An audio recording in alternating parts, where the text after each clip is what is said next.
Yo, what up? Raekwon, Lost Jewelry Review. This is the chefs of the Wu-Tang Legacy's newest project, as well as his first release under his own new record label, H2O. It has features by Faith Evans, Freddie Gibbs, and Mano. On the boards you find Scram Jones, Rhodes Art, and Buckwild, among others. Raekwon still has a shit on the mic. He downplays his martial arts influences a little, but it's still some good old classic Raekwon material. He's no younger a young'un as well. Just like Nas, he embraces the fact, and this makes his music just sound more appropriate. Subject-wise, he strikes a good balance between luxury and thugging, like on Die Tomorrow. He tells a personal revenge story in very good detail. On 86's is just a good luxury song in which he describes the good and rich life he lives on the mic.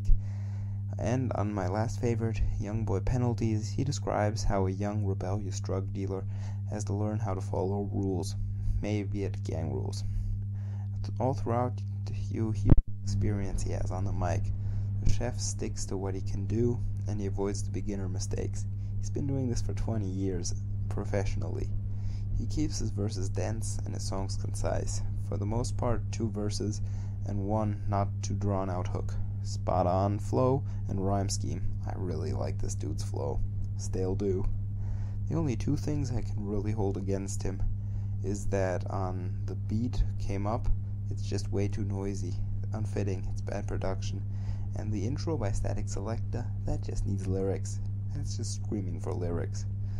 The beats themselves are updated from the 90s, and they hit a good balance between nostalgia and modernness. Raekwon doesn't reinvent the wheel on this EP, but he really doesn't. He just reminds you how still dope he is, and why you should be excited for his upcoming album. It's definitely new, solid Raekwon songs. He sounds good, and I really like the flow. And he has bars. 4 out of 5.